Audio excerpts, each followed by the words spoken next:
नमस्कार, मैं डॉक्टर मंजरी द्विवेदी, प्रवक्ता हिंदी, राजकीय बालिका इंटर कॉलेज, गोमती नगर, लखनऊ। प्रिय बच्चों, आज की इस कक्षा में हम लोग हिंदी साहित्य के इतिहास के अंतर्गत काव्य साहित्य का इतिहास, जिसका भाग 2 हम लोग अध्ययन करेंगे। बच्चों, पूर्व में हम लोगों ने आदिकाल के संदर्भ में अध्ययन किया था। आदिकाल के अंतर्गत हम लोगों ने काव्य के भेद, जिसमें श्रव्य काव्य, दृश्य काव्य, प्रबंध काव्य, मुक्तक काव्य, इनको समझा था। इसके साथ ही साथ हिंदी काव्य साहित्य का जो इतिहास है और उसमें जो पहला काल था आपका आदिकाल, उसको समझा था। उसके साथ ही साथ हम लोगों ने नामकरण और विभाजन, ये दोनों भी हम लोगों ने समझा था, पढ़ा था। आज की इस कालांश में हम लोग हिंदी काव्य साहित्य के भक्तिकाल और रीतिकाल, इन दोनों का अध्ययन करेंगे। दोनों ही नामों से आप पूर्व में परिचित रहे हैं। बच्चों, जब हम लोगों ने नामकरण और विभाजन देखा था, वहां पर भी हम लोगों ने देखा था और यहाँ पर भी हम देखेंगे। तो भक्तिकाल की जो समय अवधि है वो 1318 से लगा करके और 1643 तक का जो समय है, उसको हिंदी साहित्य में भक्ति काल के नाम से अभिहित किया गया। भक्ति जो शब्द है वह मूलतः भज धातु से बना है। हम लोगों ने आदिकाल भी जब देखा था तो वहां की भी हम लोगों ने राजनीतिक परिस्थिति थोड़ी सी देखी थी, और अभी भी हम थोड़ा सा चर्चा करेंगे कि उस समय की जो वहां की राजनीतिक परिस्थिति थी, वहां का जो सत्ता वर्ग था, वहां किस प्रकार के लोग शासन कर रहे थे। तो इतिहास का थोड़ा सा पक्ष है कि उस समय भारतवर्ष में मोहम्मद बिन तुगलक का राज्यकाल था। मोहम्मद बिन तुगलक के बाद आपके 1492 से 98 इधर आपके बाबर भारत आए थे। मुगल साम्राज्य की स्थापना हुई थी आपकी। तो मुगल साम्राज्य शुरू हो गया था, मोहम्मद बिन तुगलक खत्म हो गया और जो है बाबर का शासन शुरू हुआ, मुगल वंश की स्थापना हुई। और यह जो पूरा 1318 से 1643 तक का समय है, इसमें हम मुगलों का चरमोत्कर्ष और जो है अंग्रेजी सत्ता का आगमन, दोनों ही चीज इतिहास काल में हुई। वीरों के प्रशस्त गीत अपना प्रभाव खो चुके थे। जो आदिकाल में आश्रयदाता राजा थे, उनके जो चारण कवि थे, युद्ध के मैदान में प्रशस्त गीत गाते थे, वीर गाथा के गीत गाते थे। जब भक्ति काल आया तो राजनीतिक परिस्थिति में क्या हुआ कि धीरे धीरे जो यहाँ के देसी राजा थे, उनके जो संप्रभुता थी वो समाप्त हो रही थी। उनकी जो संगठन की शक्ति थी वो खत्म हो रही थी। उससे क्या हुआ कि ये जो आश्रयदाता और चारण की परंपरा थी वो धीरे धीरे समाप्त हो रही थी। तो उसका परिणाम ये हुआ कि जो वीरता पूर्वक रचनाएं थी, जो अपने आश्रयदाताओं की प्रशस्ति गीत थे, वो धीरे धीरे उनका प्रभाव कम हो रहा था। सामाजिक स्थिति में देखें तो सामाजिक स्थिति में राजा तथा अमीर और सामंत वर्ग एक वर्ग था। इस समय का जो सामाजिक जीवन है वह मूलतः 2 वर्गों में विभक्त था, राजाओं तथा अमीर सामंतों में, और दूसरा वर्ग था गरीब मजदूर और किसान का।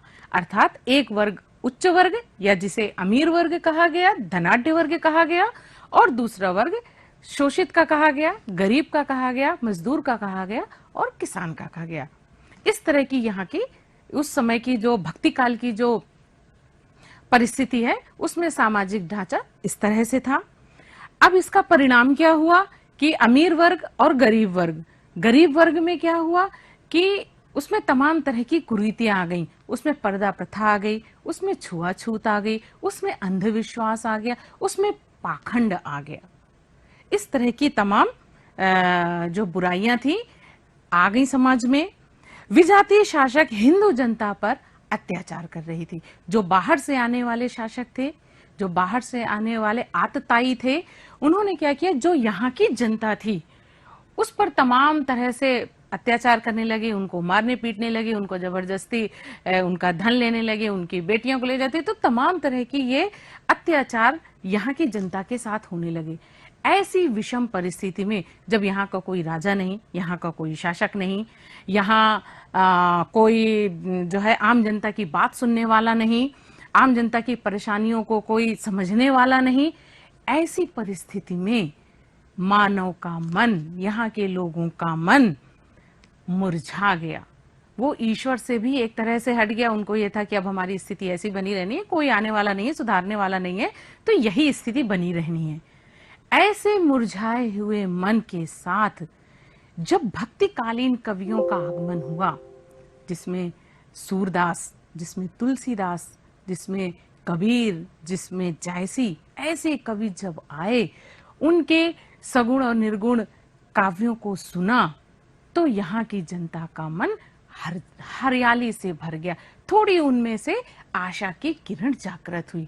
तो जो सामाजिक परिस्थितियों में मनुष्य का मन हट चुका था, पूरी तरह से हम जो है एक तरह से कहना चाहिए कि बिल्कुल नीचे हो गए थे, बिल्कुल हमारी जो आत्मविश्वास था वो शून्य पर आ गया था। ऐसे में जब भक्तिकालीन कवि आए, तो यहाँ की जो हर मुरझाई जनता थी, उनके मन में जोश आ गया, ईश्वर के प्रति आस्था हो गई, ईश्वर के दोनों रूपों के प्रति मनुष्य में विश्वास जाग गया। तो भक्तिकालीन कवियों ने मानव मन के मुरझाए मन को हरित करने का काम, आशावान बनाने का काम, जागृत करने का काम ये भक्तिकालीन कवियों ने किया। अब इस काल के जो भेद थे, कविताओं का प्रकार, काव्य के जो भेद थे, उसमें दो प्रकार के काव्य का प्रकार हमको मिलता है। पहला आया निर्गुण भक्ति धारा, यानी इस काल को दो भागों में बांटा गया। पहले निर्गुण भक्ति धारा और फिर आपका आया सगुण भक्ति धारा। निर्गुण भक्ति धारा, निर यानी नहीं, गुण यानी आकार से यहां पर लेंगे कि जहां पर ईश्वर के निर्गुण रूप की, जहां पर ईश्वर को यह कहा गया उसका कोई आकार नहीं है, ऐसे निर्गुण निराकार ईश्वर की उपासना पर बल दिया। सगुण भक्ति धारा के अंतर्गत सा यानी साथ, गुण यानी आकार, जहां पर यह कहा गया ईश्वर का रूप है, रंग है, उसके कार्य करता है, उसके जो है कार्य है, क्रियाकलाप है, मन भावनी चित्त को प्रसन्न करने वाली क्रियाएं हैं, तो ऐसे कवि सगुण भक्ति धारा के कवि कहलाए, जिन्होंने ईश्वर के सगुण रूप का वर्णन किया। निर्गुण भक्ति धारा में आपकी दो फिर शाखाएं हो गई, दो तरह का काव्य मिला तो दो तरह की शाखाएं हो गई। पहला है आपका आया ज्ञान मार्गी शाखा या ज्ञानाश्री शाखा भी कहते हैं, और दूसरा है इसका प्रेमाश्रय शाखा। ज्ञान आश्रय शब्द से ही स्पष्ट है, ज्ञान और आश्रय, जिसने ज्ञान का सहारा लिया, ऐसे कवि जिन्होंने कहा कि यदि जीवन में ज्ञान हो जाएगा। हम लोगों ने परिस्थिति पढ़ी कि कैसी परिस्थिति थी, मानव बिल्कुल एक तरह से टूट चुका था। तो ऐसी परिस्थिति में जब ज्ञानाश्रयी कवि आए, तो उन्होंने अपनी ये बात कही कि जो है जीवन में यदि ज्ञान होगा तो हमें जो है निराशा से मुक्ति मिल जाएगी। तो ऐसे कवि ज्ञानाश्रय शाखा के हुए, जिन्होंने कहा कि समाज में यदि प्रेम की प्रतिस्थापना हो जाएगी तो समाज को एक नई दिशा मिलेगी। तो ऐसे कवि प्रेमाश्रय कवि कहलाए। इसके बाद इसमें जो सगुण भक्ति धारा थी, इसके भी दो भेद हो गए, कृष्ण भक्ति और आपके आया राम भक्ति शाखा। कृष्ण भक्ति शाखा में वे कवि आए जिन्होंने ये कहा कि कृष्ण को आराध्य माना, कृष्ण को अपना ईश्वर माना, कृष्ण की लीलाओं के पदों का जिन्होंने ज्ञान, मतलब उन्होंने जिन्होंने ज्ञान दिया, गान किया, वे आपके कृष्ण भक्त शाखा के कवि कहलाए। और जिन्होंने राम को अपना आराध्य माना, राम को अपना ईश्वर माना, वे आपके राम भक्ति शाखा के कवि कहलाए। अब जो है आपकी निर्गुण भक्ति धारा, इसको हम समझ लें कि निर्गुण भक्ति धारा को हमने दो भागों में बांटा था, ज्ञानाश्रय शाखा और प्रेमाश्रय। तो ज्ञानाश्रय शाखा यह ज्ञान और प्रेम दोनों पर आधारित थी, अर्थात ईश्वर के साथ ज्ञान और ईश्वर से प्रेम, ज्ञान प्राप्त करके समाज में प्रेम होगा, ज्ञान होगा। तो इस तरह से जिन कवियों ने किया वे ज्ञानाश्रय शाखा के हुए। दूसरा था इसमें निर्गुण निराकार ब्रह्म की उपासना पे बल। इन्होंने कहा ईश्वर का कोई रूप नहीं है, निर्गुण निराकार है, ऐसे ही ब्रह्म की उपासना, ऐसे ही ईश्वर की उपासना की जानी चाहिए। फिर है गुरु की महिमा का वर्णन किया गया। इस काल के जो ज्ञानाश्रय शाखा के कवि थे, उन्होंने ईश्वर की आराधना पर बल दिया और बहुत ही जो प्रसिद्ध एक दोहा है जो हमेशा हम लोग सुनते हैं, गुरु गोविंद दो खड़े काके लागो पाए, बलिहारी गुरु आपने गोविंद दियो बताए। इस काल के जो प्रमुख कवि थे वो कबीर, नानक, दादू, मलूकदास और रैदास। इनमें से लगभग आपने सभी का नाम सुना होगा और मलूकदास का तो वो दोहा बहुत ही प्रसिद्ध है, अजगर करे न चाकरी, पंछी करे न काम, दास मलूका कह गए सबके दाता राम। तो ये आपकी ज्ञानाश्रय शाखा के जो है कवि और उनकी विशेषताएं थी। अब दूसरा आया प्रेमाश्रयी। प्रेमाश्रयी शाखा की क्या विशेषता थी कि स्वच्छंद प्रेम तथा प्रगाढ़ प्रेम की भावना इस शाखा के काव्यों का मूल था। इन्होंने कहा कि यदि समाज में प्रेम होगा और प्रेम भी कितना मजबूती के साथ, जो प्रेम की भावना यदि समाज में विकसित होगी तो ये समाज में जो बुराइयां हैं वो धीरे धीरे खत्म हो जाएंगी। इसके जो प्रमुख कवि थे वो हैं आपके मलिक मोहम्मद जैसी, जिनका द्वारा लिखा हुआ पद्मावत महाकाव्य है। और इस पद्मावत का अध्ययन आप लोग जब ये आपके कालांश खत्म हो जाएंगे, कबीर पढ़ेंगे, कबीर के बाद आप पद्मावत का एक अंश नागमती का विरह वर्णन आप अपने पाठ्यक्रम में भी पढ़ेंगे। दूसरे कुतुबन कृत मृगावती, मंझन कृत मधुमालती, उस्मान की चित्रावली, ये इस काल के कुछ प्रमुख कवि हैं और उनकी ये रचनाएं हैं। सगुण काव्य धारा में पहले आपका आया कृष्ण भक्ति शाखा। कृष्ण भक्ति शाखा के कवियों ने कृष्ण को अपना आराध्य माना और इसके साथ ही साथ अष्ट छाप की स्थापना की।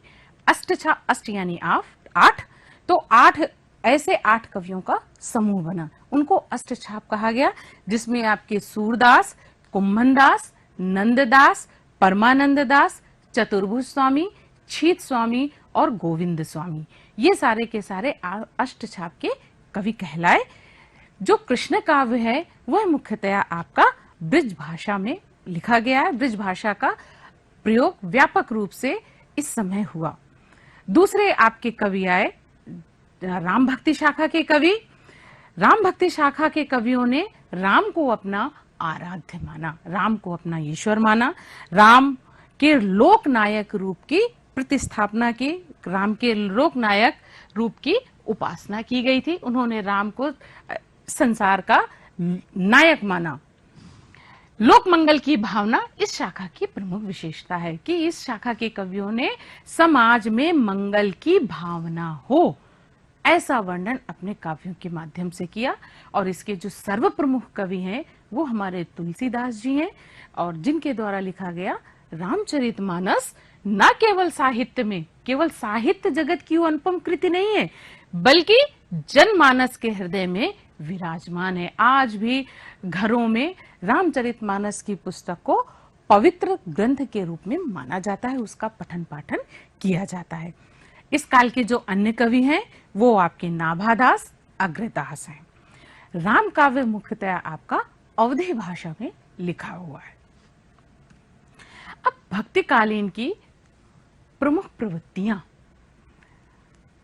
प्रश्न पत्र में कई बार यह प्रश्न पूछा जाता है कि भक्ति काल के किन्हीं 2 प्रवृत्तियों को लिखिए, तो आपको इन प्रवृत्तियों को लिखना पड़ेगा।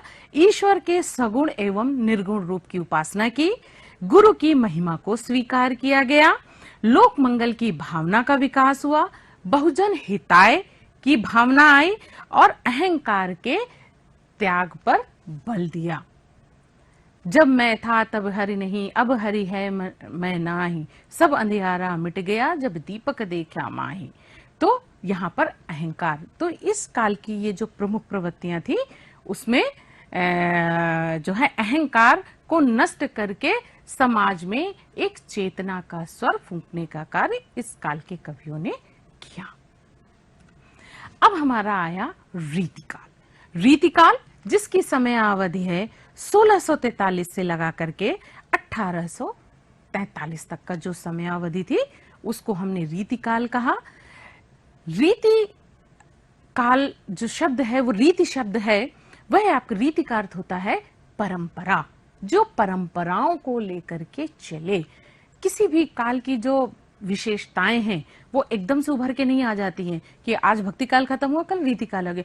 थोड़ी थोड़ी जो है विशेषताएं धीरे धीरे काल में आती रहती हैं, और जब उस काल में प्रमुखता से दिखाई देने लगी तो उसको रचनाओं में दिखाई देने लगी तो उसको काल का नाम दे दिया गया। तो रीति काल में क्या हुआ, रीति का अर्थ हुआ परंपरा। परंपराओं को लेकर के अब काव्य की परंपराएं क्या हुई, काव्य के तत्व क्या हुए, जिसमें आपका रस आया, छंद हो गया, अलंकार हो गया, इन सब को लेकर के जब काव्य का प्रणयन किया गया तो वह रीति काल के अंतर्गत आया। सामाजिक परिस्थिति में देखें, राजनीतिक परिस्थितियों का विश्लेषण करें तो इस समय मुगलों के शासन का जो वैभव था वो चरमोत्कर्ष पर था, यानी उच्चता पर था।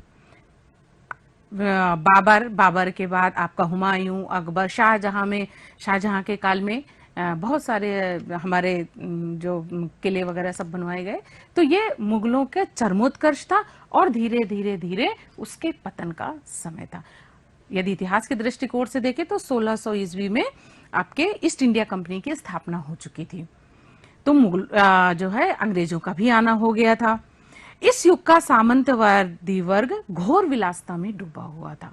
तो यहाँ का जो उच्च वर्ग था, जो सामंती वर्ग था, जो अमीरों का वर्ग था, वो चूंकि राजाओं से निकले हुए लोग थे, राजाओं की सत्ताएं धीरे धीरे, जो देसी नरेश थे उनकी सत्ताएं धीरे धीरे समाप्त हो रही थी, वो उतने प्रभावशाली नहीं रहे थे। तो उनसे जो जुड़े हुए आसपास के लोग थे, वे लोग क्या हुए, वे विलासिता में डूब गए।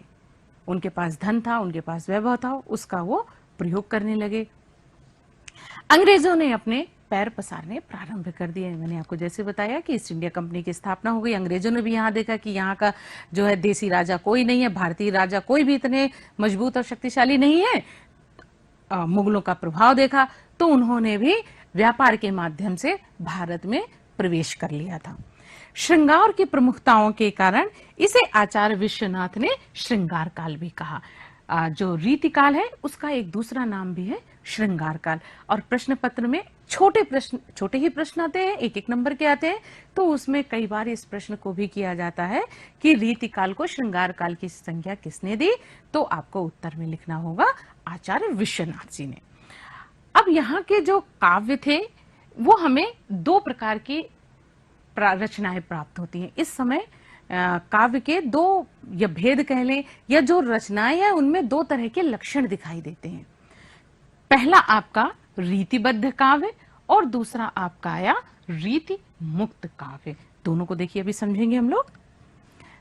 रीतिकालीन काव्य, अब जो हम लोगों ने दो प्रकार के लक्षणों वाले काव्य जब हमें यहां पर हुए तो विद्वानों ने उसको पढ़ा, समझा और इस तरह से उनको संज्ञा दी। तो पहला रीतिबद्ध काव्य। रीति आपको बताया परंपरा, बद्ध यानी बंधे हुए।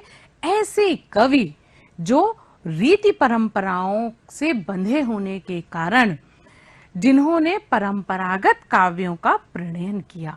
अब परंपरागत काव्य जिसमें काव्य के लक्षण आए, जिसमें रस आया, जिसमें छंद आया, जिसमें अलंकार आया, जिसमें नायिका भेद आया, प्रकृति वर्णन, ये जो भेद थे, ये जो प्रकार थे, जैसे कहें तो रीतिबद्ध किसे कहा गया कि पहले जैसे मान लीजिए अलंकार है, अब कवि को अलंकार के विषय में बताना है तो पहले उसने लक्षण बताया, लक्षण के बाद उसने उदाहरण बताया कि जहां पर पहले हम परिभाषा दे दें उसके बाद उसका उदाहरण दे दे। तो ऐसे काव्य लक्षण ग्रंथ कहलाए, काव्यों के लक्षणों को जिसमें बताया गया है ना।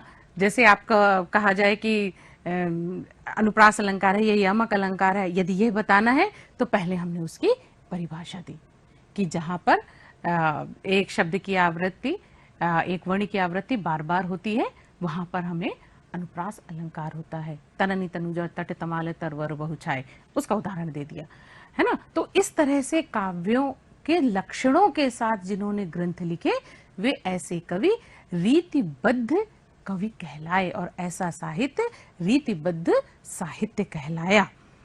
अब अब इसके प्रमुख जो कवि थे केशवदास, चिंतामणि, भूषण, और इनकी जो रचनाएं हैं केशवदास की रामचंद्रिका, चिंतामणि, रसविलास, भूषण, शिवराज भूषण।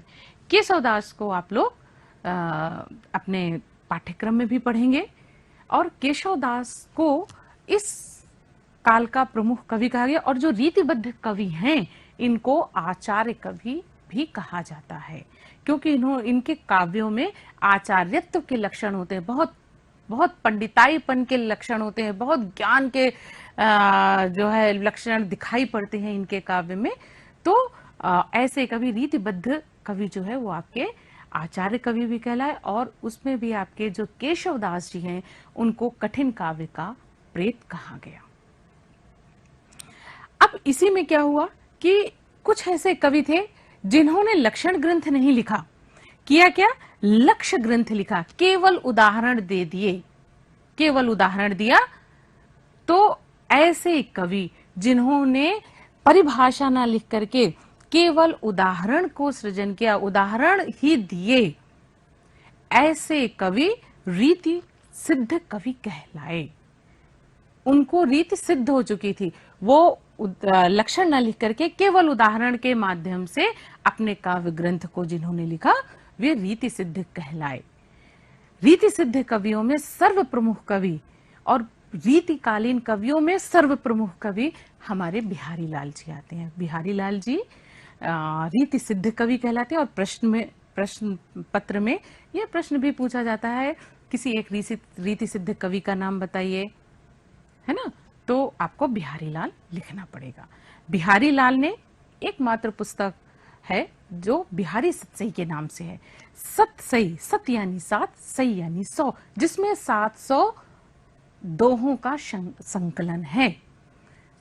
कई लोग कहते हैं 718 है, कई लोग 768 कहते हैं। तो 700 से ज्यादा जो संकलन है वो बिहारी लाल रीति सिद्ध कवि कहलाए। फिर रीति मुक्त कवि, रीति मुक्त कवियों में जिन्होंने परंपराओं से अलग हट करके काव्य को रचा वे रीति मुक्त कवि कहलाए, जिसमें घनानंद, बोधा, आलम आदि हैं। अब रीतिकालीन साहित्य की प्रमुख विशेषताएं कि इन्होंने रीति ग्रंथों का निर्माण किया, इन्होंने श्रृंगार का वर्णन किया, आश्रय दाताओं का अतिशयोक्तिपूर्ण वर्णन किया, रीति ग्रंथों का निरूपण किया, भक्ति एवं नीतिपरक रचनाओं को लिखा। आप लोगों ने कक्षा 10 में भी पढ़ा होगा, मेरी भव बाधा हरो राधा नागरी सोई जातन की जाई पड़े श्याम हरिदित होए। तो इस तरह से नीति और भक्ति परक भी रचनाएं लिखी गई। अब हम दोनों कालों से लेकर के प्रमुख बिंदु जो है समझ लें। सबसे पहले भक्ति काल को स्वर्ण काल की संज्ञा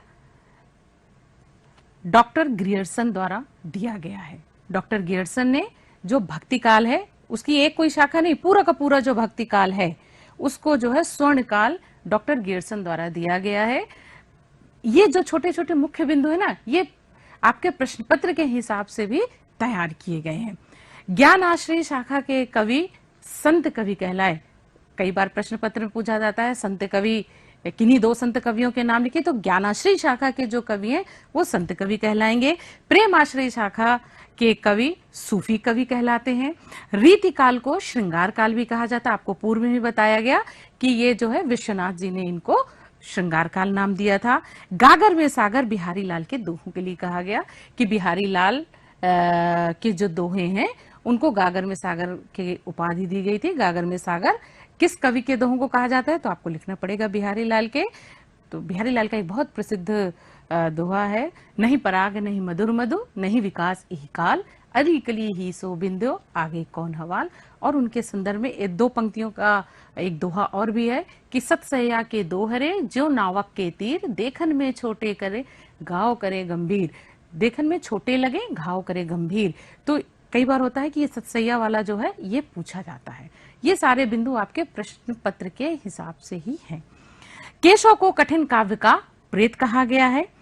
कबीर दास जी को वाणी का डिक्टेटर आचार्य हजारी प्रसाद द्विवेदी जी ने कहा है। कृष्ण काव्य मुख्यतया ब्रज भाषा में लिखा गया है, जबकि राम काव्य अवधी भाषा में। राम काव्य अवधी भाषा में इसका प्रणयन किया गया था।